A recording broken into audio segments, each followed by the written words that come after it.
नमस्कार दोस्तों, डेट आज की देखो 23 जून 2025 है और स्वागत है आपका एटोएल डिस्कशन में। आज देखो टोटल हम 4 इश्यूज डिस्कस करेंगे और चारों बहुत ज़्यादा डिटेल्स हैं। सबसे पहला आर्टिकल हम डिस्कस करेंगे स्टेट जो है लोगों के प्राइवेट स्फीयर में लगातार अननेसेसरली इंटरफेयर करता जा रहा है। इससे जो राइट टू प्राइवेसी अब एक फंडामेंटल राइट है वो वायलेट होता है। तो थ्योरीज के साथ में अच्छे ढंग से ये आर्टिकल डिस्कस करेंगे, बिल्कुल बेसिक्स के साथ में। दूसरा आर्टिकल देखो, यूएसए ने यह आरोप लगाया था इराक के ऊपर कि इराक ना weapons of mass destruction develop कर रहा है और बाद में कुछ नहीं मिला था इराक में। सेम चीज़ आज के समय में इजराइल और यूएसए जो है ईरान के साथ कर रहे हैं।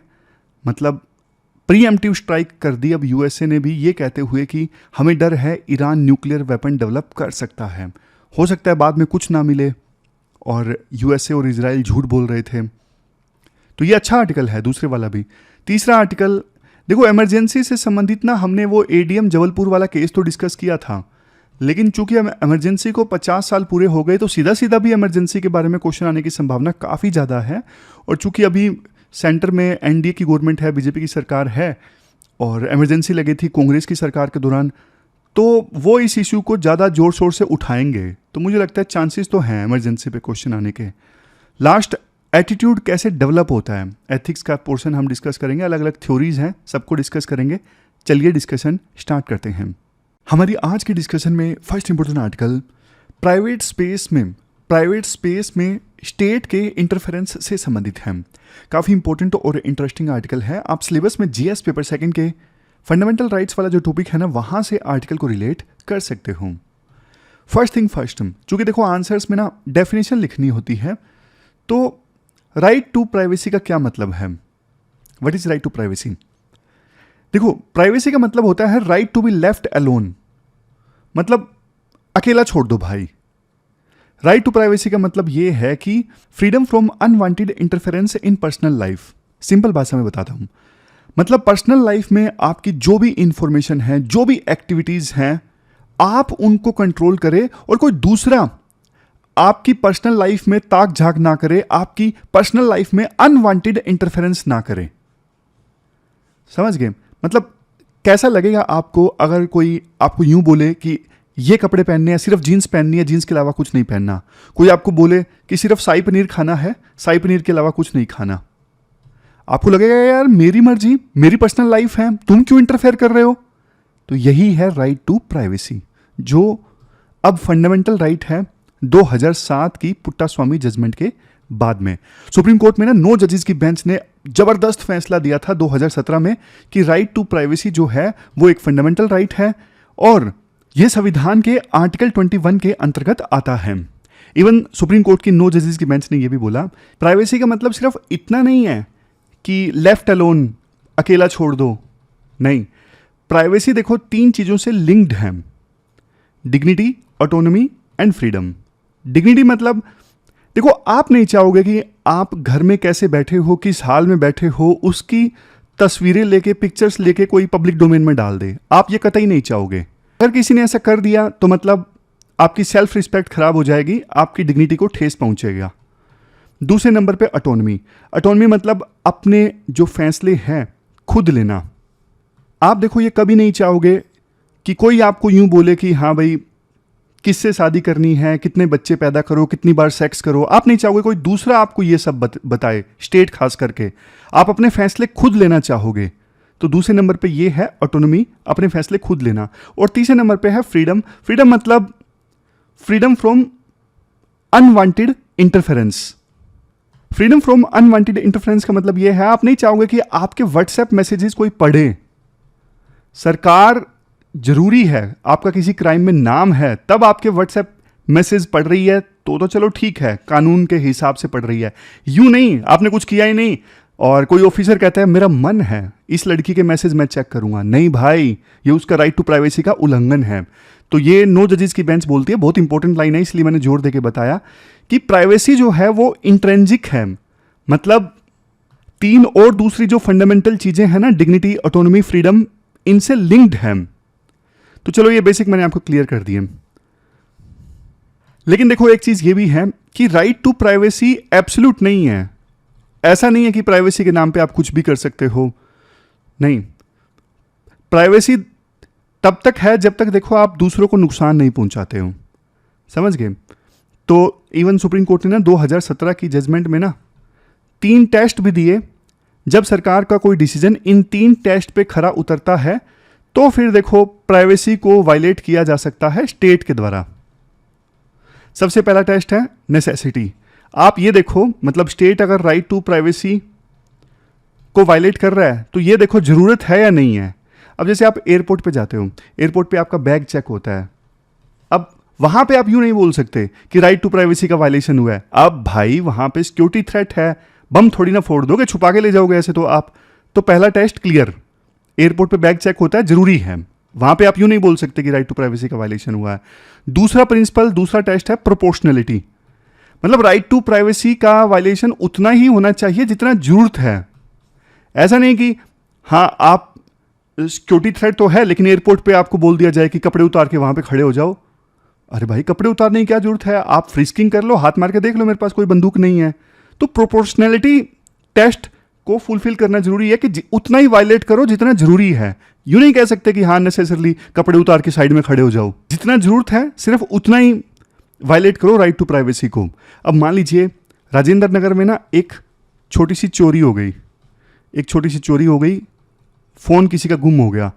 अब इसके बदले में यूं नहीं कह सकती दिल्ली सरकार की हाँ हम दिल्ली के सारे जो मोबाइल फ़ोन हैं, व्हाट्सएप मैसेजेस हैं, चेक करेंगे किसने ये चोरी की है। मतलब मजाक नहीं हो जाएगा। राइट टू प्राइवेसी को उतना ही वायलेट करो जितना जरूरत है। तीसरा है कॉन्स्टिट्यूशनैलिटी। इसका मतलब आप राइट टू प्राइवेसी को वायलेट करते वक्त ना संविधान के प्रिंसिपल्स को वायलेट मत करो। मतलब आप एयरपोर्ट पे सिक्योरिटी जांच के लिए बैग को चेक कर रहे हो, फ्रिस्किंग कर रहे हो मान लीजिए, तो ऐसा नहीं कि आप एक धर्म के लोगों की फ्रिस्किंग करोगे दूसरे धर्म को जाने दोगे। ऐसा नहीं कि आप सिर्फ लड़कों की जांच करोगे, लड़कियों को जाने दोगे। नहीं, ये संविधान के प्रिंसिपल्स का वायलेशन हो जाएगा। तो जब भी मतलब यहां पे कंक्लूजन ये निकलता है कि राइट टू प्राइवेसी देखो एब्सोल्यूट नहीं है। सरकार जो है राइट टू प्राइवेसी को रेगुलेट कर सकती है दूसरों को नुकसान होने से बचाने के लिए। लेकिन सरकार जब राइट टू प्राइवेसी को वायलेट करे तो 3 टेस्ट पे खरा उतरना चाहिए सरकार का डिसीजन। पहला नेसेसिटी, दूसरा प्रोपोर्शनैलिटी, तीसरा कॉन्स्टिट्यूशनैलिटी। अब जैसे कुछ एग्जांपल्स देते हैं writer. Minimum legal marriage age है, जरूरी है। चाइल्ड मैरिज को बचाना है तो सरकार ने ये बोल दिया कि 18 साल से कम लड़कियों की शादी नहीं हो सकती। जरूरी है, चाइल्ड मैरिज को बचाना है। तो यूं नहीं कह सकते कि हाँ भाई मेरा राइट टू प्राइवेसी वायलेट हो गया, मैं 17 की उम्र में शादी करना चाहती हूँ। नहीं, ये जरूरी है। ये तीनों टेस्ट पे खरा उतरता है। नेक्स्ट है ड्राई डेज। अब 2 अक्टूबर को दारू नहीं बिकेगी तो ठीक है, मतलब रिस्पेक्ट पे करने के लिए कोई बहुत बड़ा वायलेशन नहीं है राइट टू प्राइवेसी का। यहां पे पब्लिक इंटरेस्ट था इसलिए कोई दिक्कत नहीं है, पब्लिक इंटरेस्ट था इसलिए वायलेशन हो गया। लेकिन दिक्कत जब आती है जब बिना किसी पब्लिक इंटरेस्ट के सरकार जो है वो प्राइवेट स्फीयर में घुसती जाती है। जैसे उत्तराखंड का जो यूनिफॉर्म सिविल कोड वाला जो एक्ट बना उसका एग्जांपल दिया जाता है। उसमें क्या है, जो लिव इन कपल्स है ना उनको अपनी लिव इन रिलेशनशिप को रजिस्टर करवाना जरूरी है। भाई क्या करेगी सरकार डेटा मेंटेन करके, क्या ही इंटरेस्ट है सरकार का। डीएम को इन्फॉर्म करना जरूरी है अगर कोई लिव इन रिलेशनशिप में आता है। वैसे कुछ लोग जो इस एक्ट के पक्षधर हैं वो ये बोलते हैं कि महिलाओं को बचाना जरूरी है एक्सप्लॉयटेशन से, इसलिए ये जो एक्ट है वो जरूरी है। राइटर बोलते हैं यार कोई सेंस बन रहा है, मतलब प्रोपोर्शनैलिटी नहीं है, नेसेसिटी भी खरा नहीं उतरता है। ये जो कानून है कि हाँ भाई लिव इन रिलेशनशिप को रजिस्टर करवाना जरूरी है, नहीं करवाओगे तो सजा हो सकती है। सुप्रीम कोर्ट ने खुद बोला है, खुद रिकॉग्नाइज किया है लिव इन रिलेशनशिप्स को आर्टिकल 21 के अंतर्गत। और स्टेट का जो काम है वो प्रोटेक्टर का है, आर्बिटर का नहीं है। मतलब स्टेट देखो एक चौकीदार की तरह है। घर के बाहर जो चौकीदार है ना उसका काम क्या होता है, उसका काम होता है घर की सुरक्षा करना। अब चौकीदार अंदर आके ये बोले कि तुम ये क्यों कर रहे हो, तुम ये मत खाओ, तुम ये मत पहनो, तो आपको कैसा लगेगा? आपको लगेगा चौकीदार कि तुम अपना काम करो ना भाई। तो उसी प्रकार से स्टेट का काम है फंडामेंटल राइट्स को प्रोटेक्ट करना, ना कि मोरल पुलिसिंग करना कि ये करना चाहिए, ये नहीं करना चाहिए, ये खाना चाहिए, नहीं खाना चाहिए, ये पहनना चाहिए, ये नहीं पहनना चाहिए। मतलब उत्तराखंड का जो एक्ट है यूनिफॉर्म सिविल कोड का, वो क्या कर रहा है? एक प्रकार से वो सर्विलियंस को प्रमोट कर रहा है कि जो भी लिव इन रिलेशनशिप होगी उसको रजिस्टर करवाना जरूरी है। अगर डेटा इकट्ठा भी हो गया तो कोई पब्लिक इंटरेस्ट थोड़ी ना उसमें कि हाँ भाई लिव इन रिलेशनशिप वाले कपल्स का आपने डेटा इकट्ठा कर लिया। ये मोरल पुलिसिंग है। इसके बाद नेक्स्ट पॉइंट में राइटर बोलते हैं, देखो एक मेच्योर डेमोक्रेसी ना वो होती है जो अपने सिटीजन्स पे ट्रस्ट करे। मान लीजिए एक मदर है, एक मम्मी है, वो अपने बेटे की या बेटी की हर एक एक्टिविटी को ट्रैक करती हैं, जबकि बेटे या बेटी की जो एज है वो 32 33 है, लेकिन वो हर एक एक्टिविटी ट्रैक करती हैं, किसके मैसेज आ रहे हैं, कहाँ जा रही है, क्या पहन रही है, मतलब हर एक एक्टिविटी ट्रैक की जाती है। तो जाहिर तौर पे देखो बेटी को अच्छा नहीं लगेगा, बेटी बोलेगी प्लीज ट्रस्ट मी। उसी प्रकार से देखो एक मेच्योर डेमोक्रेसी वो होता है जो अपने नागरिकों पे ट्रस्ट करता है, जैसे यूएसए है। सर्विलियंस बेस्ड जो ये रेगुलेशन होता है ना, इससे नागरिकों की ऑटोनमी यानी खुद फैसले लेने की क्षमता कम हो जाती है, डिग्निटी यानी सेल्फ रिस्पेक्ट भी वायलेट होती है। जबकि ये देखो हमारी संवैधानिक वैल्यूज हैं, लिबर्टी, इक्वालिटी, फ्रेटर्निटी, फ्रेटर्निटी मतलब भाईचारा, ये तो प्रीएम्बल में भी दी हुई हैं। और सरकार इस प्रकार से मोरल पुलिसिंग करती है, मोरल इंटरफेरेंस करती है ना प्राइवेट लाइफ में, तो ये जो फाउंडेशनल प्रिंसिपल्स है ना वो कॉम्प्रोमाइज हो जाते हैं संविधान के। यहां पे एक कोट है, किसी भी नेशन की असली स्ट्रेंथ इस चीज में नहीं है कि वो अपने सिटीजन्स को कंट्रोल करे। कंट्रोल तो देखो तालिबान भी बहुत करता है सिटीजन्स को, महिलाओं को, और आपको घर से बाहर नहीं निकलना है, जॉब पे नहीं जाना है, स्कूल में नहीं जाना है। मैन को भी कंट्रोल करता है, आपको सैलून में जाके बाल नहीं कटवाने हैं। कंट्रोल तो देखो नॉर्थ कोरिया भी बहुत करता है अपने सिटीजन्स को, ईरान भी बहुत करता है महिलाओं को, आजकल काफी सुर्खियों में है ईरान। लेकिन ये जो देश हैं ज्यादा तरक्की नहीं कर पाए हैं, समझ गए? तो असली स्ट्रेंथ नेशन की वही है कि जब नेशन अपने सिटीजन्स में ट्रस्ट करे, तभी सिटीजन्स का बेस्ट निकल के आता है, सिटीजन्स का जो पोटेंशियल है उस देश में अचीव होता है। आज देखो यूएसए बन पाया है, उसका एक रीजन जानते हो क्या है? यूएसए में आजादी बहुत मिलती है कुछ करने की। हमारे देश में हर जगह रुकावटें हैं, सबसे बड़ी रुकावट तो सरकार ही है। कल परसों हमने लेबर लॉज वाला आर्टिकल डिस्कस किया था, 2000 कंप्लायंस फॉलो करने पड़ते हैं किसी भी कंपनी को बिजनेस करते वक्त। तो इतने कंप्लायंस हैं, हर जगह रुकावट है, तो कैसे तरक्की होगी? एक तरफ देखो हमारा देश ना कितना बढ़िया ग्रो कर रहा है, जैसे बेंगलुरु जैसी सिटीज हैं, वहां पे कितना बढ़िया स्टार्टअप कल्चर इमर्ज होके आ रहा है। लेकिन दूसरी तरफ वहां पे भी कई बार सरकार बोल देती है 10 बजे पब बंद हो जाएंगे, और कई बार ऐसे भी खबरें आती हैं जैसे पार्क में कपल्स बैठे हैं तो उन पे रेड हो गई। एक मूवी है ना, वो मसान मूवी है शायद, है ना, मसान मूवी है, वो इसी कंसेप्ट पे आधारित है। मतलब एक तरफ इंडिया मॉडर्निटी की तरफ जा रहा है, दूसरी तरफ फिर कुछ चीज़ें ऐसी भी देखने को मिलती हैं जो रिग्रेसिवनेस को इंडिकेट करती हैं कि हाँ एक तरफ हम आगे जा रहे हैं टेक्नोलॉजी के मामले में, दूसरी तरफ हम पीछे जा रहे हैं। देखो मुझे पता है कुछ लोग बोलेंगे हमें हमारे कल्चर को प्रमोट करने की आवश्यकता है। देखो भारत का जो कल्चर है ना उस पर तो हम सबको गर्व है, प्राउड है, लेकिन देखो थोड़ा बहुत बदलते ज़माने के हिसाब से बदलना पड़ता है। और सबसे बड़ी बात, इंडियन कल्चर के लिए मान लीजिए रिस्पेक्ट है, वो अंदर से आती है। हम सभी यूपीएससी से जुड़े लोगों की ना बहुत ज़्यादा रिस्पेक्ट है भारत के कल्चर के प्रति, लेकिन कोई किसी को ना फोर्स नहीं कर सकता कि तुम कल्चर की रिस्पेक्ट करो ही करो। हम सबके मन में जो रिस्पेक्ट है वो दिल से है, कोई फोर्स करने से थोड़ी ना है हमारे अंदर रिस्पेक्ट जो है भारत के कल्चर के लिए। अब आपको देखो जैसे ना कोई यूं बोले पढ़ो पढ़ो पढ़ो पढ़ो, आप नहीं पढ़ोगे। आपको अगर देखो अंदर से आएगा ना मुझे पढ़ाई करनी है, तब आप पढ़ोगे। कोई फोर्स नहीं कर सकता आपको पढ़ने के लिए। उसी प्रकार से कोई फोर्स नहीं कर सकता कि हाँ आप यही चीज़ करो, ये भारत के कल्चर से रिलेटेड है तो आपको ये करनी पड़ेगी। नहीं, रिस्पेक्ट अंदर से आती है। अब जैसे ये उत्तराखंड का कानून आया था यूनिफॉर्म सिविल कोड से संबंधित, अब इसमें क्या होगा, अब इसके कितने खराब कंसिक्वेंसेस होंगे मैं आपको बताता हूँ। ऑलरेडी लिव इन रिलेशनशिप से संबंधित स्टिग्मा समाज में है, आपको पता है, मतलब बेशर्मी से जोड़ा जाता है इसे, तो और ज़्यादा स्टिग्मा अटैच हो जाएगा। और टारगेट रूप से जो इंटरफेथ मैरिजेज हैं उनको, उन कपल्स को ज़्यादा तंग किया जाएगा।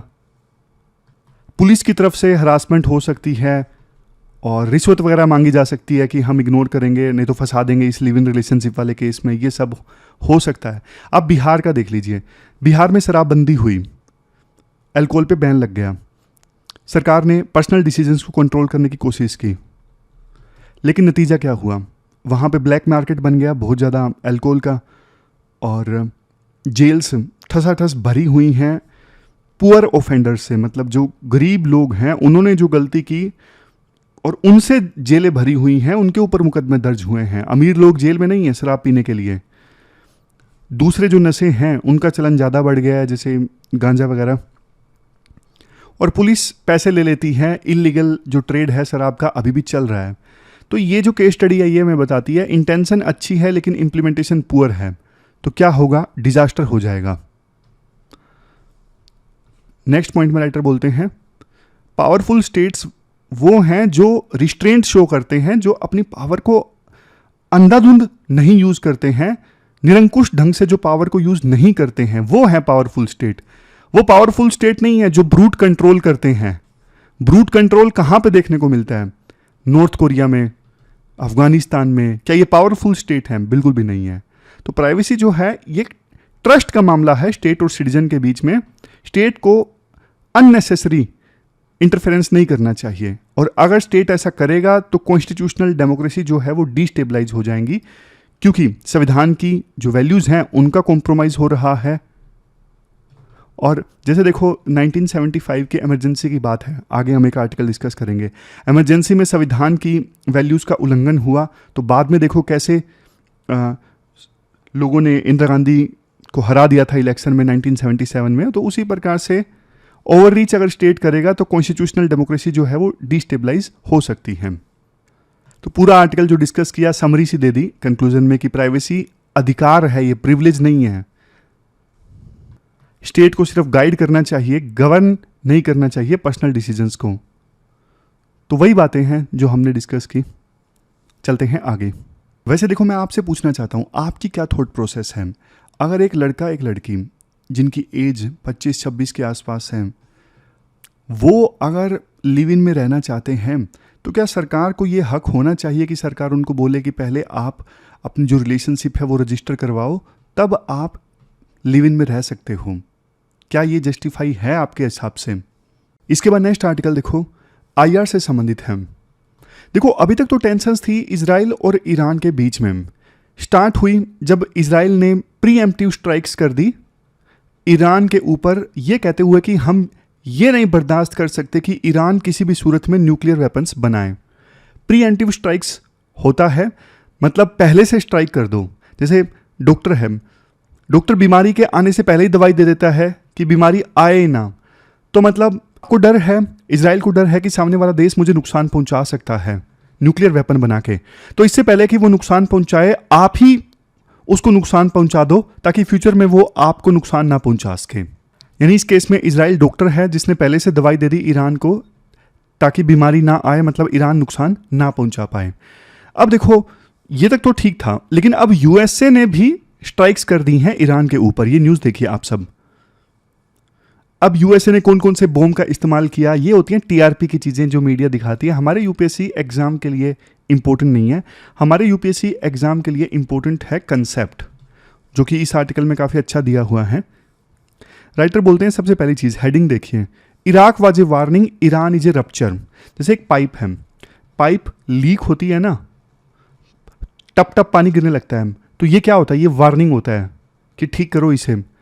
लेकिन रप्चर मतलब पाइप फट गई तो मतलब अब पानी दबा दबा आने लगेगा। अब इस चीज को कोरिलेट कीजिए। देखो इराक के ऊपर ना यूएसए ने अटैक कर दिया था 2003 में बिना यूएन की अनुमति लिए, तो वो एक वार्निंग थी कि यूएसए ऐसा नहीं कर सकता। यूएसए ने आरोप लगाया था कि इराक के पास में ना वेपन्स ऑफ मास डिस्ट्रक्शन है, ऐसे हथियार हैं जिनसे बहुत तबाही मच सकती है। तो यूएसए ने यह बहाना मार के इराक के ऊपर अटैक कर दिया और पूरा देश तबाह कर दिया। सद्दाम हुसैन बेकार शासक था, चलो मान लो, बहुत जुल्म करता था, लेकिन अपने देश को चला रहा था वो। मतलब इराक एक स्टेबल कंट्री था, लेकिन जब से यूएसए ने अटैक किया 2003 में इराक के ऊपर, इराक तो तहस नहस हो गया पूरी तरह से। बाद में इस्लामिक स्टेट भी आ गया और हद गरीबी, मतलब तबाह कर दिया अमेरिका ने। अब देखो वही चीज एक बार फिर से ये लोग दोहरा रहे हैं ईरान के ऊपर। इराक के ऊपर जो इन्होंने किया वो एक वार्निंग थी, लेकिन ईरान के ऊपर जो ये कर रहे हैं, पाइप फट गया है। मतलब अब ये और ज्यादा करेंगे आने वाले समय में दूसरे देशों के ऊपर भी। राइटर बोलते हैं देखो वैसे तो ये चर्चा चलती रहती है, देर सवेर ये आर्टिकल्स हम पढ़ते रहते हैं कि यूएन किसी काम की बॉडी नहीं है, सिर्फ बातचीत की दुकान है, फेंक दो इस बॉडी को, नाम नाम की बॉडी है। लेकिन फिर भी देखो एक देश ना दूसरे देश के ऊपर अटैक करने से ना कतराता था, थोड़ा रिस्ट्रेंट रखता था। रिस्ट्रेंट मतलब अपने आप पे कंट्रोल करता था दूसरे देश के ऊपर अटैक करने से पहले। जो इंटरनेशनल लॉज हैं या फिर यूएन के रूल्स हैं, कम से कम वो नाम नाम के लिए तो थे। लेकिन देखो अब तो जैसे इजराइल और यूएसए ने ईरान के ऊपर अटैक किया ना, तो ये साबित हो गया है जो वर्ल्ड को गवर्न करने के लिए जो रूल्स हैं, चाहे बेशक नाम नाम के थे, यूएन के रूल्स, इंटरनेशनल लॉज, वो तो बिल्कुल ही कोई काम के नहीं है। अब तो विभिन्न देश ना एक्सपीडियंसी देखेंगे। एक्सपीडियंसी मतलब ये देखेंगे कि ना हमें कौन सा रूट छोटा पड़ रहा है, कौन सा रूट फॉलो करके हमारी प्रॉब्लम जो है वो जल्दी सोल्व हो सकती है। जैसे इजराइल और यूएसए है, इजराइल और यूएसए इन्होंने यूएन का सहारा नहीं लिया ईरान को रोकने के लिए, इंटरनेशनल एटॉमिक एनर्जी एजेंसी वो वाला रूट नहीं लिया, नेगोशिएशन वाला रूट नहीं लिया, इन्होंने लिया अपने फायदे का रूट, छोटा रूट कि अटैक कर दो, इसी से काम चल जाएगा। लेकिन देखो फ्यूचर में हर एक देश इस प्रकार से दूसरे देश पे अटैक करना स्टार्ट कर दे तो देखो वर्ल्ड में बहुत ज़्यादा इंस्टेबिलिटी आ जाएगी ना। तो इस केस में इजराइल ने शो किया है ये एटीट्यूड, ये मतलब मेंटेलिटी कि पहले हम स्ट्राइक कर देते हैं इससे पहले कि सामने वाला देश हमें नुकसान पहुंचाए। तो आने वाले समय में अब रशिया का एग्जांपल ले लो, अब तो रशिया भी तो यूक्रेन के ऊपर वार को जस्टिफाई करेगा ना कि यार हमें यूक्रेन से डर था इसलिए हमने पहले से यूक्रेन के ऊपर अटैक कर दिया, तो हमारा भी स्टैंड बिल्कुल सही है। अगर इजराइल का ईरान के ऊपर अटैक करना सही है तो हमारा भी यूक्रेन के ऊपर अटैक करना बिल्कुल सही है। तो ये फर्स्ट स्ट्राइक वाली जो मेंटेलिटी है ना, ये अब अलग अलग देशों में देखने को मिलेगी और इससे वर्ल्ड और ज़्यादा डिस्टेबल होगा। फिर राइटर बोलते हैं देखो इजराइल और ईरान के बीच में जो वार था, पहले शैडो वार चल रहा था, शैडो कॉन्फ्लिक्ट काफ़ी समय से चल रहा था। जैसे इजराइल ईरान की न्यूक्लियर फैसिलिटीज़ पे साइबर अटैक करवाता था, स्टुक्स नेट कुछ वायरस था ना जो यूज़ किया था। फिर जो न्यूक्लियर साइंटिस्ट हैं उनके टारगेटेड असैसिनेशन से इजराइल ने करवाए। लेकिन अब जो हो रहा है ना, ये तो फुल फ्लेज स्पेक्टेकल बन गया है, मतलब तमाशा बन गया है, पूरा वर्ल्ड इसे देख रहा है।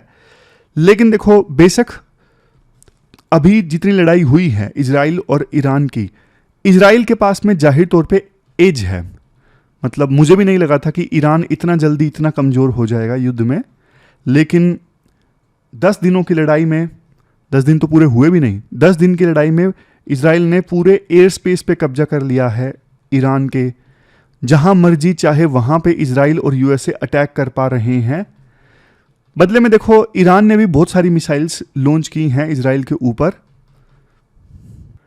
ईरान की जो मिसाइल्स हैं वो प्रिसाइज नहीं है, कभी हॉस्पिटल के ऊपर गिर जाती है, और इजराइल के भी बहुत लोगों की जान गई है 24 से 30 के बीच में, और ईरान के तो ऑलमोस्ट 700-800 लोगों की जान चली गई है।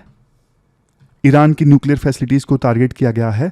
लेकिन राइटर बोलते हैं देखो बेशक ईरान थोड़ा अभी तक कमज़ोर दिखा है लड़ाई में, बट आप ईरान को वाइप आउट नहीं कर सकते। ईरान के पास में अभी ऑप्शंस हैं, जैसे स्ट्रेट ऑफ हॉर्मज है।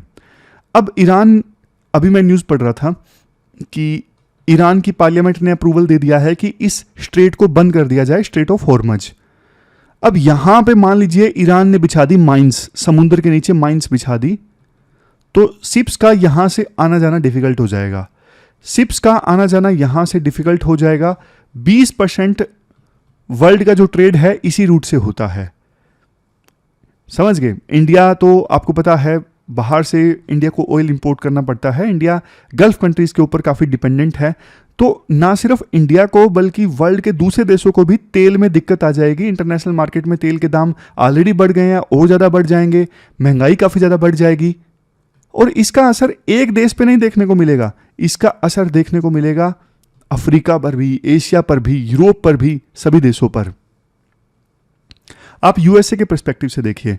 यूएसए कह रहा है हमने ईरान की जो न्यूक्लियर साइट्स हैं जो अंडरग्राउंड थी उनके ऊपर अटैक किया है। राइटर ये कहते हैं कि देखो आप ना जो बंकर में न्यूक्लियर फैसिलिटीज हैं उनको टारगेट कर सकते हो, लेकिन न्यूक्लियर वेपन बनाने की जो नॉलेज है आप इसे थोड़ी ना डिस्ट्रॉय कर सकते हो। अब इससे पहले वाला आर्टिकल था राइट टू प्राइवेसी वाला, हमने डिस्कस किया। अब मैंने आपके साथ में डिस्कस कर लिया। कोई मान लीजिए मुझे टारगेट करे तो वो नॉलेज तो नहीं मिटाई जा सकती ना, मैंने ऑलरेडी वो चीज़ आपके साथ शेयर कर ली है। कोई इस आर्टिकल को पढ़ाने के लिए मुझ पे वार करे, मुझे मार दे मान लो, तो फिर वो नॉलेज तो मैंने दे दी ना आपको, आपके पास तो रहेगी। तो उसी प्रकार से न्यूक्लियर फैसिलिटीज को आप टारगेट कर लोगे ईरान में, लेकिन नॉलेज तो क्रिएट हो गई ना। नॉलेज को कैसे मारोगे आप? वो कल को फिर बना लेंगे, न्यूक्लियर वेपन्स बनाने की कोशिश करेंगे, और अब तो और ज्यादा करेंगे। उनको लगेगा यार हम तो चारों तरफ से घिरे हुए हैं और ये यूएसए, इजराइल जैसे देश कभी भी हमारे ऊपर अटैक कर सकते हैं। एक ही तरीका है अपने आप को बचाने का, अपनी एग्जिस्टेंस को बचाने का, किसी भी हाल में न्यूक्लियर वेपन्स बनाने हैं, हमें चोरी छुपे बनाने हैं। देखो माना ये पूरी कोशिश करेंगे इजराइल यूएसए, कोशिश तो इन्होंने इंडिया की भी की थी, मतलब इंडिया को रोकने की इन्होंने पूरी कोशिश की थी कि इंडिया न्यूक्लियर वेपन्स ना बना पाए। पाकिस्तान को तो चलो चाइना ने दे दिया था, लेकिन हमारी तो कोशिश की थी ना इन्होंने, फिर भी इंडिया ने बना लिया। मानते हैं देखो ईरान इंडिया जैसा बढ़िया देश नहीं है, इंडिया की तो बात ही अलग है, लेकिन फिर भी यार जो जिस देश के पीछे खतरा हो, एग्जिस्टेंस की जो लड़ाई लड़ रहा हो, तो वो तो अपनी तरफ से पूरी कोशिश करेगा ना। और बात करें यूएसए की, देखो जितना लंबा ये वार चलेगा ना, यूं समझ लो यूएसए को नुकसान ही है। नुकसान कैसे है? नुकसान राइटर के हिसाब से ऐसे है, मिडिल ईस्ट में यूएसए का फंसना मतलब एक मिसाइल ईरान पे दागना, मतलब एक कम मिसाइल चाइना पे दागना। यूएसए का ध्यान पहले रशिया पे लगा रहा, अब ईरान पे लग गया, लेकिन जहां पे यूएसए को ध्यान देना चाहिए, इंडो पैसिफिक रीजन जहां पे चाइना स्ट्रोंग हो रहा है, वहां पे यूएसए ध्यान नहीं दे पाएगा। और यूएसए के अंदर इस साल कोई छोटे मोटे इलेक्शन है शायद, इन्फ्लेशन बढ़ेगी तो यूएसए में भी काफ़ी पॉलिटिकल एक्टिविटीज़ होंगी, वो हमारे काम का पॉइंट नहीं है। ईरान का क्या पर्सपेक्टिव है? यूएसए ने स्ट्राइक किए ईरान के ऊपर इजराइल के बाद में। देखो वहाँ पे ना नेशनलिज्म बहुत ज़्यादा बढ़ रहा है। जैसे ऑपरेशन सिंदूर में आपने देखा होगा, हमारे देश में सभी लोग एकजुट हो गए थे। वो लोग भी जो सरकार के कट्टर विरोधी हैं, जैसे ओवैसी टाइप के लोग हैं, वो भी बिल्कुल बहुत बढ़िया ढंग से उन्होंने देश के लिए आवाज़ उठाई। तो उसी प्रकार से देखो ईरान में भी जो लोग चाहते हैं डेमोक्रेसी आनी चाहिए, जो खोमेनी के अगेंस्ट हैं, वो भी एकजुट हो गए हैं, वो सरकार का साथ देने के लिए तैयार हैं। वहाँ पे नेशनलिज्म एक बार पीक पे आ गया एकदम से, और वहाँ पे ना सीज मेंटेलिटी आ गई है। सीज मेंटेलिटी मतलब हम चारों तरफ से घिरे हुए हैं और इसलिए हमें एकजुट रहना है, हमें कुछ करना है बचने के लिए। तो जब ऐसी मेंटेलिटी किसी के अंदर आ जाती है ना, जैसे इजराइल के अंदर आ गई थी, तो इजराइल बहुत बढ़िया ग्रो किया, कितनी बढ़िया बढ़िया टेक्नोलॉजी है इजराइल के पास में। तो वैसे ही सीज मेंटेलिटी ईरान के अंदर आ सकती है, जिससे ईरान बल्कि और स्ट्रोंग हो सकता है। फिर नेक्स्ट, ईरान अपने जो रीजनल प्रोक्सीज है ना, जो ईरान के चेले वाली ऑर्गेनाइजेशंस हैं, चेले वाली मिलिटेंट ऑर्गेनाइजेशन हैं, जैसे हमास है गाजा में, यमन में हौतीज़ हैं। अब वैसे देखो ये कमज़ोर पड़ी हैं, ठंडी पड़ी हैं, क्योंकि इजराइल ने इतना ज़्यादा नुकसान पहुंचा लिया हमास को। हमास ऑर्गेनाइजेशन गजा में खड़ी नहीं हो पा रही है। वैसा ही हाल इजराइल ने हिजबुल्लाह का भी कर दिया। लेकिन राइटर बोलते हैं देखो बेशक आज के समय में इनका थोड़ा कैपेबिलिटी कम हो गई है, लेकिन फिर भी ईरान ना इनको फिर से एम्पावर करने की कोशिश करेगा, और इस बार तो ईरान आर पार की लड़ाई लड़ सकता है कि हाँ यार इनका यूज़ करना है इजराइल को नुकसान पहुंचाने के लिए। नेक्स्ट, इजराइल की पोजीशन। इजराइल ने तो देखो अटैक कर दिया, अब रिटालिएशन का खतरा है। गल्फ स्टेट्स का क्या पर्सपेक्टिव है? देखो जो गल्फ नेशंस है ना, जो सऊदी अरेबिया है, यूएई है, वो ये चाहते हैं कि ईरान कमजोर हो और ईरान कंट्रोल्ड रहे, ईरान आपे से बाहर ना हो। लेकिन अब जो इजराइल और यूएसए ने ईरान के साथ किया है ना, तो एक प्रकार से ना ईरान का खतरा है कि वो अब आपे से बाहर हो सकता है, क्योंकि ऑलरेडी देखो उसकी बेइज्जती हो गई पूरे वर्ल्ड में, ईरान की कमजोरी पड़ा दिख रहा है अभी तक तो लड़ाई में। और दोनों देशों ने, इजराइल ने, यूएसए ने काफ़ी नुकसान पहुंचाया है ईरान को, तो वो बदला लेने की कोशिश करेगा। अब बदला वो कैसे भी ले सकता है, वो यूएई, सऊदी अरेबिया, यहाँ पे जो ऑयल फैसिलिटीज़ हैं इनको टारगेट कर सकता है। आप बोलोगे क्यों? क्योंकि यूएई, सऊदी अरेबिया ये भी तो यूएसए के दोस्त कंट्री है ना। बहरीन जैसे देश हैं जहाँ पे यूएसए का मिलिट्री बेस है, वहाँ पे ईरान अटैक कर सकता है। तो इस प्रकार की चीज़ें ईरान आज आने वाले समय में काफ़ी देखने को मिलेगा। इंडिया को क्या नुकसान होगा? इंडिया को नुकसान मैं ऑलरेडी, हमने 2-3 दिन पहले आर्टिकल डिस्कस किया था, मैंने आपको बताया था। इंपोर्ट की कॉस्ट बढ़ जाएगी क्योंकि तेल महंगा हो जाएगा। हमारा इतना डायस्पोरा है गल्फ में, वापस आएगा, उस डायस्पोरा को इवैक्यूएट करना पड़ेगा, उनको इंडिया में रोजगार देना पड़ेगा, फिर रेमिटेंस कम हो जाएगी। पाकिस्तान का क्या पर्सपेक्टिव है? पाकिस्तान तो कन्फ्यूज्ड है।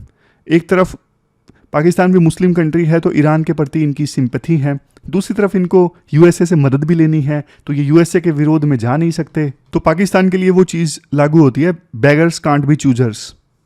फिर नेक्स्ट है अनरेस्ट रिस्क इन बलूचिस्तान। अब देखो पाकिस्तान में ना बलूच इंसर्जेंसी काफ़ी एक्टिव है, और बलूच तो देखो ईरान में भी हैं।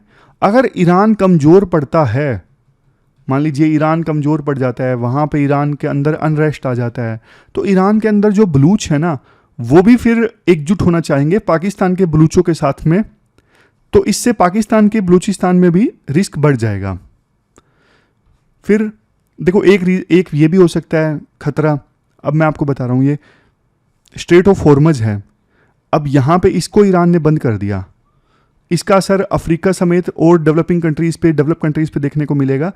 तो ओवरऑल देखो इससे ना ग्लोबल रिसेशन का भी रिस्क है, क्योंकि सप्लाई चेन्स डिसरप्ट हो जाएंगी। यहाँ से शिप्स आते जाते हैं तो रॉ मटेरियल का आना जाना थोड़ा कम हो जाएगा।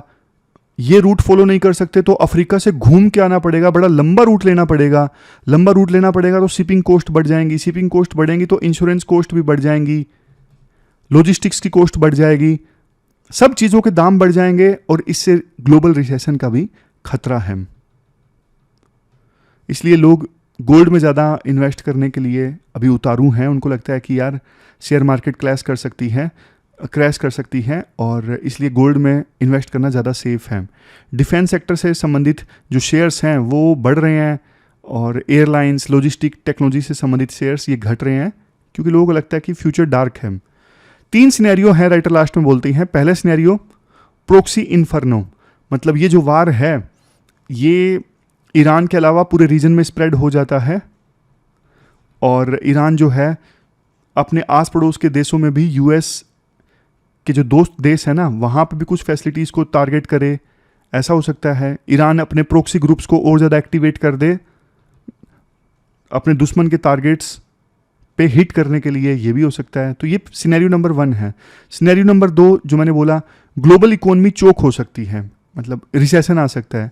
सिनेरियो नंबर 3, प्रीएम्प्टिव वारफेयर और ज़्यादा देखने को मिलेंगे, मतलब इजराइल ने पहले ही अटैक कर दिया ना ईरान के ऊपर, ये बोल के कि हमें खतरा है, ईरान न्यूक्लियर वेपन्स बनाने वाला है।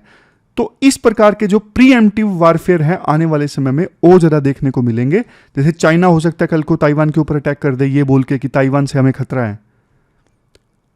इंडिया पाकिस्तान टेंशंस ये और ज़्यादा एस्केलेट होंगी आने वाले समय में, आप देखिएगा। रशिया ने भी अपना स्टैंड बोल दिया कि देखो हम सही थे, हमें यूक्रेन से खतरा था इसलिए हमने अटैक किया यूक्रेन के ऊपर। तो ग्लोबल ऑर्डर कुल मिला के दलदल में फंस रहा है, और वर्ल्ड जो है और ज़्यादा इनस्टेबल होगा जाहिर तौर पे आने वाले समय में। क्या डिप्लोमेसी पॉसिबल है? देखो ओमान, इंडिया, चाइना, ये सारे देश जो हैं वो कोशिश तो कर रहे हैं, लेकिन पहली चीज़ कन्फ्लिक्ट को सिर्फ फ्रीज किया जा सकता है। अब यूं बोले ईरान और इजराइल के बीच में सदा सदा के लिए लड़ाई खत्म हो जाए, ऐसी कोई बढ़िया सी नेगोशिएशन कर लें, ये तो देखो पॉसिबल नहीं है। सिर्फ फिलहाल के लिए कन्फ्लिक्ट को थोड़े समय के लिए रोका जा सकता है। एस्केलेशन मतलब आगे बढ़ कन्फ्लिक्ट को और ज़्यादा गहराने से रोका जा सकता है, लेकिन इससे जो शांति आएगी वो कमज़ोर शांति होगी, वो टेम्परेरी होगी। लेकिन यहाँ पे तो देखो टेम्परेरी शांति की ही फिलहाल ज़रूरत है, परमानेंट पीस तो छोड़ ही दीजिए फिलहाल। परमानेंट वो मतलब टेम्परेरी जो पीस है वो भी बहुत ज़्यादा वैल्यूएबल है आज के समय में यहाँ पर। तो ये पूरा आर्टिकल हमने डिस्कस किया, चलते हैं आगे। इसके बाद नेक्स्ट आर्टिकल देखो, इमरजेंसी से संबंधित है। सिलेबस में ना आप जीएस पेपर 1 में जो हमारा पोस्ट इंडिपेंडेंस इंडिया वाला टॉपिक है ना, वहाँ से इस आर्टिकल को रिलेट कर सकते हो। इमरजेंसी होता क्या है, जब देखो स्टेट एक्स्ट्रा ऑर्डिनरी पावर्स को अपने हाथों में ले लेता है और संविधान के प्रोविजंस को सस्पेंड कर दिया जाता है।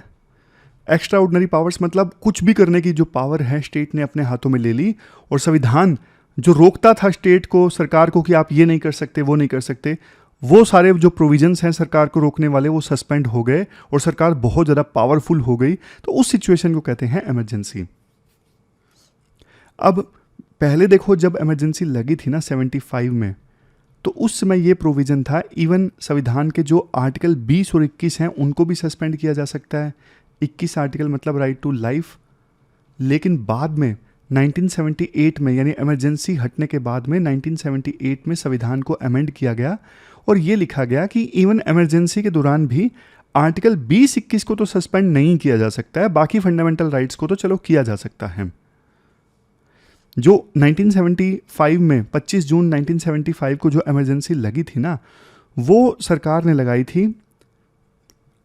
उस समय ना आर्टिकल 352 में ना एक टर्म हुआ करता था इंटरनल डिस्टर्बेंस, कि इंटरनल डिस्टर्बेंस होने पर सरकार जो है वो इंटरनल इमरजेंसी लगा सकती है।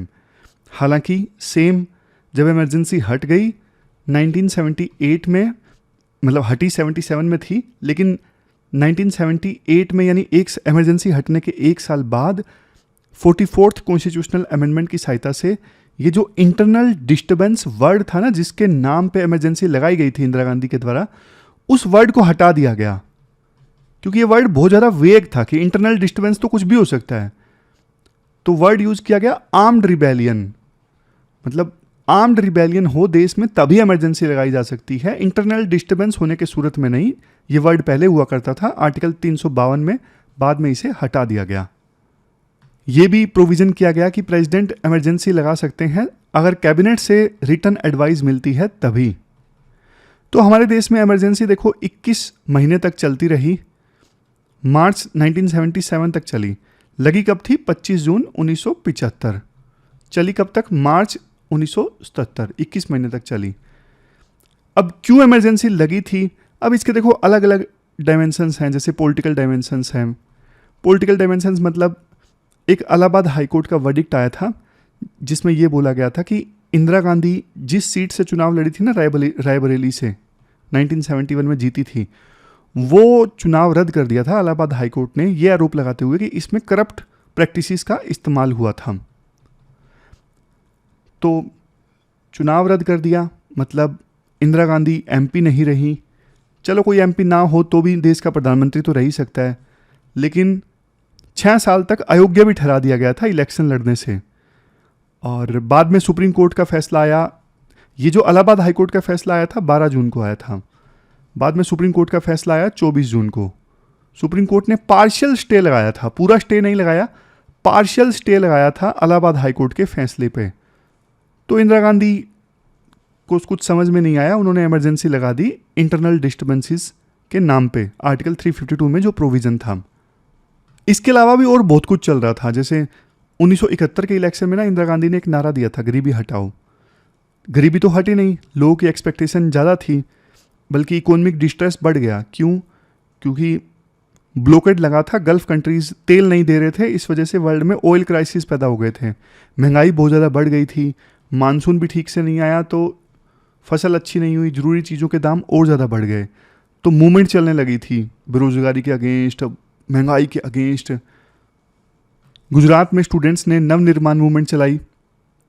बिहार में तो जो जयप्रकाश नारायण थे, जयप्रकाश नारायण ने संपूर्ण क्रांति यानी टोटल रेवोल्यूशन लॉन्च कर दिया। 1974 में जॉर्ज फर्नांडिस ने पूरे भारत में रेलवेज में स्ट्राइक करवा दिया था। लॉ एंड ऑर्डर सिचुएशन खराब होती जा रही थी लगातार इन प्रोटेस्ट और स्ट्राइक्स के कारण। सरकार का ये तर्क था कि जानबूझ के भारत को इनस्टेबल करने की कोशिश की जा रही हैं, और इसके पीछे इंदिरा गांधी ने बोला कि विदेशी ताकतें जिम्मेदार हैं, मतलब फॉरेन कंस्पिरेसीज का उन्होंने जिक्र किया कि यूएसए जैसे देश जो हैं वो नहीं चाहते कि इंडिया में शांति रहे। इंदिरा गांधी, जिन्हें देखो 1971 के वार के बाद में बांग्लादेश अलग से देश बन गया था ना, उसके बाद बहुत से लोगों के द्वारा दुर्गा के रूप में देखा गया, लेकिन बहुत उनकी सिचुएशन ख़राब हो गई थी। 1975 से पहले उनकी पॉपुलैरिटी बिल्कुल गिर गई थी, तो उन्हें लगा यार अंतिम रास्ता बस इमरजेंसी ही है, इसे लगा दिया जाए तो कंट्रोल मेंटेन किया जा सकता है। और एक बार जब इमरजेंसी लगी तो मीसा यानी maintenance of internal security act जो है, इसकी सहायता से हजारों लोगों को बिना ट्रायल के डिटेन कर लिया गया। पॉलिटिकल ओपोनेंट्स जो भी इंदिरा गांधी के विरोधी थी उनको जेल में डाल दिया गया। इवन मीसा के अलावा डिफेंस ऑफ इंडिया रूल्स, इनका भी सहारा लेके तो जो भी सरकार के अगेंस्ट बोलता उसको जेल में डाल दिया जाता। एक फेमस केस स्टडी है वासरमैन की। वासरमैन केस स्टडी ये कहती है, इमरजेंसी के दौरान एक वासरमैन था, धोबी था, अब उसकी ना अपने पड़ोस में एक पुलिस वाले से बनती नहीं थी, तो पुलिस वाले ने ना उसको झूठे केस में, पता नहीं मीसा में फंसाया था क्या, DIR में फंसाया था, झूठे केस में फंसा दिया और वो बेचारा जेल में सड़ता रहा।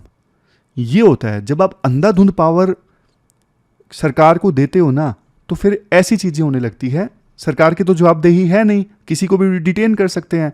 जब किसी को भी डिटेन कर सकते हैं तो फिर नीचे के जो ऑफिशियल्स हैं या फिर ऊपर के जो लीडर्स हैं अपने पर्सनल जो उनके इंटरेस्ट है ना, उनको सर्व करना स्टार्ट कर देते हैं। तो लाखों लोगों को अरेस्ट किया गया, 9 साल की उम्र से लेकर 90 साल तक की उम्र वालों को अरेस्ट किया गया। ब्यूरोक्रेसी, उन्होंने तो बिल्कुल घुटने टेक दिए और सरकार के साथ ब्यूरोक्रेसी भी अथॉरिटेरियन बन गई। जब देखो ADM जबलपुर केस में हमने डिस्कस किया, जुडिशरी ने ही बिल्कुल घुटने टेक दिए और ब्यूरोक्रेसी तो कतई डरपोक होती है, मतलब भीगी बिल्ली। तो ऑफिशियल्स ने तो बल्कि और ज़्यादा अपनी पावर्स का मिसयूज़ किया। ऑफिशियल्स को तो और फ़ायदा हो गया कि हाँ भाई अब तो किसी को जवाब भी नहीं देना, जो मर्जी आए वो करो। प्रेस के ऊपर सेंसरशिप लगा दी गई। इंडियन एक्सप्रेस में इस प्रकार के आर्टिकल्स छपे, सॉरी इट इज़ ब्लैंक, और कुछ लिखा भी नहीं हुआ। कुछ न्यूज़पेपर्स को बोला गया कि पहले आप पब्लिश करने से पहले सरकार को दिखाओ कि आप क्या पब्लिश करने जा रहे हो।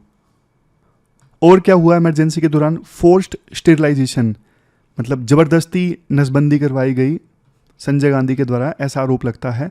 खास करके मतलब ये भी आरोप लगा कि जो माइनॉरिटीज़ वाले इलाके थे ना, जो मुस्लिम वाले इलाके थे, वहाँ पे बल्कि ज़्यादा स्टेरिलाइजेशन करवाया गया, इस सोच के साथ में कि वहाँ पे पॉपुलेशन बल्कि ज़्यादा तेज़ी से बढ़ रही है। और ऑफिसर्स को ना बल्कि कोटा दिया जाता था कि हाँ महेश तुम DSP हो, तुम्हें 10,000 लोगों की नसबंदी करवानी है। तो मतलब फोर्सफुली स्टेरिलाइजेशन करवाया गया। फिर देखो थोड़े ना ज़बरदस्ती काम करवाए गए सरकार के द्वारा, जैसे टर्कमैन गेट है एक दिल्ली में है। अब यहाँ पे ना लोगों को यहाँ गेट के आसपास से एविक्ट कर दिया गया, हटा दिया गया। ये बोला गया कि इस गेट को हम ब्यूटीफाई करेंगे। तो जिन लोगों को हटाया गया था उन लोगों ने प्रोटेस्ट किया, गोली चलाई पुलिस ने, काफ़ी लोग मारे गए, नंबर्स का भी पता नहीं चला। ये तो सारी देखो हमने वो चीज़ें डिस्कस की जो इमरजेंसी के दौरान हुई थी। लेकिन राइटर ये बोलते हैं, देखो बहुत से लोगों ने ना उस समय इमरजेंसी के दौरान बल्कि इमरजेंसी की तारीफ भी करी थी। तारीफ इसलिए करी थी क्योंकि बहुत कुछ ठीक हो गया था इमरजेंसी के दौरान। जैसे लोग ना डिसिप्लिन देखने को मिला था लोगों में, ट्रेन्स टाइम पे आ रही थी, बसेस टाइम पे आ रही थी, गवर्नमेंट ऑफिसेज में जो ऑफिसर्स थे, सरकारी कर्मचारी थे, वो टाइम पे आ रहे थे कि हाँ ज़रूरी है नहीं तो सरकार एक्शन लेगी। स्कूल्स बहुत ज़्यादा डिसिप्लिन हो गए थे, मतलब जैसा डिसिप्लिन अंग्रेज़ों के रूल के दौरान देखने को मिलता था ना, वैसा ही डिसिप्लिन देखने को मिला और इसकी काफ़ी लोगों ने तारीफ़ की थी। ब्राइबरी यानी रिश्वतखोरी कम हो गई थी। स्टेट में गुंडागर्दी पहले काफ़ी देखने को मिलती थी इमरजेंसी से पहले, और वो स्ट्रीट्स में यानी गलियों में गुंडागर्दी काफ़ी कम हो गई थी। तो इसलिए विनोबा भावे जो महात्मा गांधी के साथी थे, उन्होंने बल्कि इमरजेंसी को ईरा ऑफ डिसिप्लिन करार दिया, अनुशासन पर्व। मतलब उन्होंने ये बोला कि इमरजेंसी एक ऐसा ईरा है जहाँ पे शेर और बकरी एक ही घाट से पानी पीते हैं, मतलब अमीर और गरीब के बीच में जो फ़र्क है वो ख़त्म हो गया है। ये कह के तारीफ की थी विनोबा भावे ने इमरजेंसी की। लेकिन पब्लिक देखो डिवाइडेड थी। कुछ लोगों ने बोला अरे डिसिप्लिन तो ठीक है, हमारी आज़ादी तो छीन ली गई ना, मतलब सबसे इंपॉर्टेंट लाइफ में क्या होता है, फ्रीडम। हमने पहला आर्टिकल ही डिस्कस किया था, आपने फ्रीडम ही छीन ली तो फिर क्या फ़ायदा। तो धीरे धीरे देखो इमरजेंसी ना बहुत ज़्यादा अनपॉपुलर हो रही थी और इंदिरा गांधी का क्रिटिसिज्म हो रहा था। इवन इंटरनेशनल जो मीडिया है वो भी इंदिरा गांधी को लगातार क्रिटिसाइज़ कर रही थी। तो इंदिरा गांधी को भी गिल्ट आ रहा था धीरे धीरे। देखो कुछ लोग ना कई बार ये बोल देते हैं कि सर आप जी नहीं लगाते। देखो जी, कई बार ना लीडर्स के थॉट को हम डिस्कस करते हैं तो जो लोग जज करते हैं सर ने इन पे जी लगाया, उस पे नहीं लगाया, अरे ऐसा नहीं होता है यार। जब हम जैसे गांधी को डिस्कस कर रहे हैं तो गांधी की थॉट प्रोसेस को डिस्कस कर रहे हैं। फिर एक दो कमेंट में देखता हूँ सर आप जी लगाओ प्लीज़। देखो मैं पूरी कोशिश करता हूँ जी लगाने की, लेकिन मैं भी इंसान हूँ यार, कई बार पूरा जोश जोश में रह जाता है, समझ गए। तो इंदिरा गांधी जी समझ गए, आप लोग जज करोगे इससे पहले मैं लगा देता हूँ। तो देखो होता क्या है, अब उस समय इमरजेंसी बहुत अनपॉपुलर हो गई थी। तो जे कृष्णमूर्ति, इनको आप जानते होंगे, ओशो के समकक्ष एक फिलोसफर थे जे कृष्णमूर्ति, स्पिरिचुअल लीडर थे। तो इनसे राय ली गई उस समय इंदिरा गांधी के द्वारा, और इन्होंने भी बोला कि देखो गलत है, मतलब इमरजेंसी के दौरान जो ज्यादतियां हो रही हैं वो गलत हैं। और इंदिरा गांधी जी को भी रिग्रेट होना स्टार्ट हो गया था कि ये गलत तो हो रहा है। तो इसलिए उन्होंने ना 18 जनवरी 1977 को इलेक्शंस अनाउंस कर दिए थे। और इलेक्शंस जब हुए इमरजेंसी हटने के बाद, कांग्रेस बुरी तरह से हारी, मतलब इतनी बुरी हार तो कांग्रेस की कभी भी नहीं हुई थी। जनता पार्टी जीती। फर्स्ट नॉन कांग्रेस गवर्नमेंट बनी थी सेंटर में मुरारजी देसाई की अध्यक्षता में। और जो मैंडेट आया इमरजेंसी हटने के बाद इलेक्शंस में, उसको प्रो डेमोक्रेसी माना गया, एंटी डिक्टेटरशिप माना गया, मतलब लोगों ने फ्रीडम को चूज किया। ये एक सबसे बड़ा एग्जाम्पल है कि लोग किस प्रकार से लोगों ने रिटालिएट किया, देश की जनता ने रिटालिएट किया और लोगों ने ना फ्रीडम को चूज किया। बाद में देखो 44th कॉन्स्टिट्यूशनल अमेंडमेंट आया, तो उसमें कोशिश की गई कि आइंदा बाद में कोई इस प्रकार से इमरजेंसी ना लगा दे, तो उसको रोकने के लिए काफ़ी प्रयास किए गए। जैसे इंटरनल डिस्टर्बेंस वर्ड हटा दिया गया, प्रेसिडेंट के पास में जब रिटर्न ऑर्डर आएगा कैबिनेट का तभी वो इमरजेंसी लगा सकते हैं। ऐसे ऐसे काफ़ी प्रोविजंस किए गए। कंक्लूजन में ये बोला जाता है, देखो इमरजेंसी देश की डेमोक्रेसी का ना एक काला अध्याय है, लेकिन बहुत इंस्ट्रक्टिव भी है, काफ़ी कुछ सिखा के भी जाता है, लेसन्स दे के जाता है देश की डेमोक्रेसी के लिए।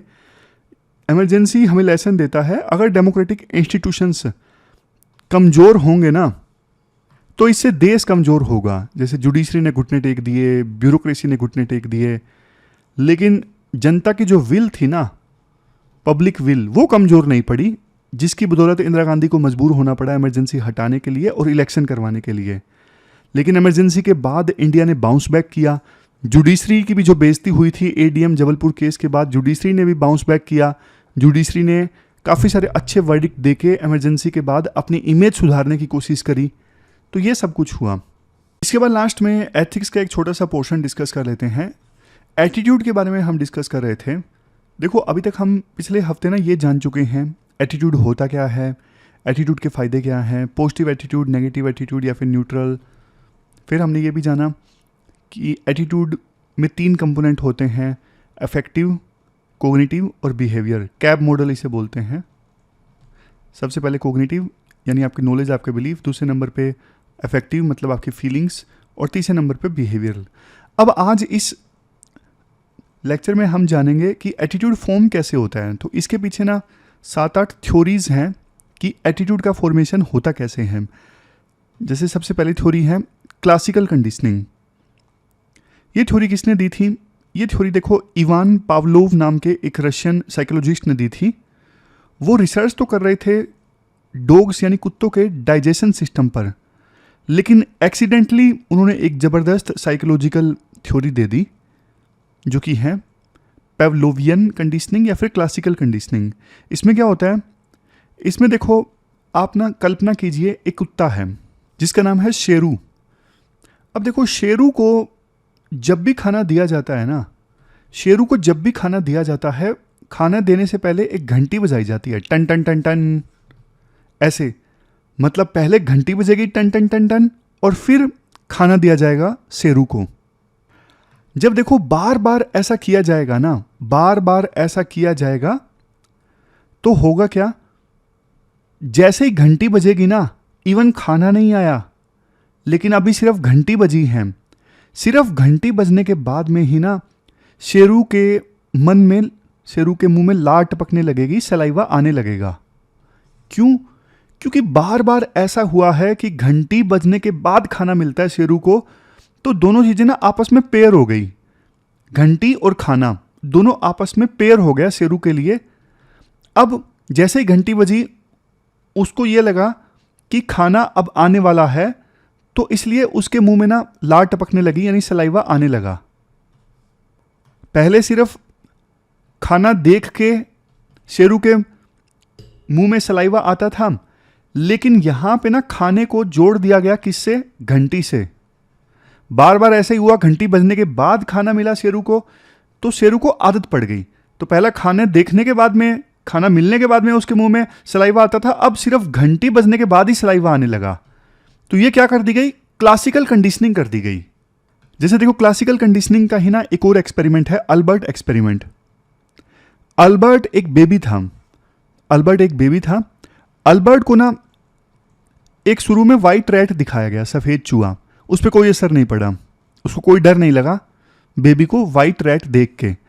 लेकिन ना उसके बाद फिर से जब अल्बर्ट को वाइट रैट दिखाया गया ना, तो वाइट रैट दिखाने के साथ ही एक बहुत लाउड नॉइस क्रिएट किया गया, बहुत जोर से ना एक शोर क्रिएट किया गया। आमतौर पे जो छोटे बच्चे होते हैं वो शोर से डर जाते हैं। तो ना हुआ क्या, पहले तो सिर्फ वाइट रैट दिखाया तो कोई असर नहीं हुआ, अल्बर्ट सोता रहा, ठीक है क्या चूहा ही तो है। लेकिन बाद में दूसरे सिनेरियो में क्या किया गया, वाइट रैट दिखाने के साथ ही एक लाउड नॉइस क्रिएट किया गया, और लाउड नॉइस से, जोर से जब कोई चीज़ बजती है तो बच्चा डर जाता है। बार बार ऐसा किया गया, दोनों चीज़ों को पेयर किया गया, वाइट रैट दिखाया गया और फिर लाउड नॉइस क्रिएट किया गया। तो फिर बार बार जब ऐसा किया गया ना, तो एक सिचुएशन ऐसी आई कि वाइट रैट एल्बर्ट को दिखाया गया और साथ में नॉइस नहीं क्रिएट किया गया, तो भी वाइट रैट को देख के ना अल्बर्ट डर गया। जोड़ दी गई, पहले उसको सफ़ेद चूहे से नहीं डर लगता था, लेकिन बाद में दूसरे सिनेरियो में सफ़ेद चूहे के देखने के साथ ही बहुत जोर का शोर क्रिएट किया जाता था, जिससे वो डर जाता था। लेकिन अंतिम सिनेरियो में आदत पड़ गई उसको बार बार ऐसी, तो फिर तीसरे सिनेरियो में सिर्फ वाइट रैट भी दिखाया गया, तो भी अल्बर्ट डरने लगा बिना नॉइस क्रिएट होने के भी। तो इस प्रकार से ना ये बोला जाता है कि एटीट्यूड कई बार ना इनबोर्न नहीं होता। पहले वो चूहे को देख के नहीं डर रहा था, लेकिन यहां पे कंडीशनिंग कर दी गई, एटीट्यूड क्रिएट कर दिया गया बच्चे का, इसीलिए इसे बोलते हैं क्लासिकल कंडीशनिंग। ये पहली थ्योरी है, समझ गए। अब दूसरे नंबर पे थ्योरी है इंस्ट्रूमेंटल कंडीशनिंग। इंस्ट्रूमेंटल कंडीशनिंग में क्या होता है, वैसे दी किसने थी ये थ्योरी? B.F. स्किनर ने दी थी, B.F. स्किनर। ये क्या बोलते हैं, देखो ये थ्योरी कहती है, सीधी सी बात है, अगर किसी एक्शन से पॉजिटिव आउटकम निकल के आती है ना, तो फिर वो बिहेवियर स्ट्रोंग हो जाता है। छोटे बच्चों को आपने देखा होगा, जब छोटा बच्चा नमस्ते करता है बड़ों को, तो फिर पेरेंट्स क्या बोलते हैं? Good boy. फिर वो कोई चीज़ देते हैं, चॉकलेट देते हैं, अच्छा बच्चा। फिर ना वो बच्चा ना वो आदत सीख जाता है। क्यों? क्योंकि सीधी सी बात है, बच्चे का दिमाग सीधा सा काम करता है कि यार इस चीज़ से मुझे फ़ायदा हो रहा है, ऐसा करने से तो मैं ये करूँगा ताकि मुझे दोबारा फ़ायदा हो। ये है रिवॉर्ड एंड पनिशमेंट वाली थ्योरी। अगर किसी चीज़ से नेगेटिव आउटकम निकल के आ रही है, तो फिर वो बच्चा वो काम नहीं करेगा, उसका बिहेवियर वीक हो जाएगा उस दिशा में। जैसे मान लीजिए किसी बच्चे ने मारपीट कर ली, और मारपीट करने के बाद में फिर पेरेंट्स ने भी डांट दिया कि तुमने ये मारपीट क्यों की, तो फिर ना बच्चे का जो बिहेवियर है मारपीट के प्रति थोड़ा वीक हो जाएगा। आमतौर पे जानवरों को भी ट्रेन किया जाता है ना, कई बार ऐसे ही ट्रेन किया जाता है, इंस्ट्रूमेंटल कंडीशनिंग होती है। जैसे एक कुत्ता है, वो अपने हैंड शेक करता है, तो फिर उसको कोई चीज़ दी जाती है, तो आगे कुत्ते को पता है कि जब भी मैं हाथ मिलाऊंगा तो मेरा मालिक मुझे कोई चीज़ देगा, रिवॉर्ड देगा, तो वो हाथ मिलाता है फिर। तो ऐसे ही इंस्ट्रूमेंटल कंडीशनिंग से उस जानवरों को ट्रेन किया जाता है, उससे उनका एटीट्यूड बन जाता है वैसा। समझ गए। नेक्स्ट है ऑब्जर्वेशनल लर्निंग।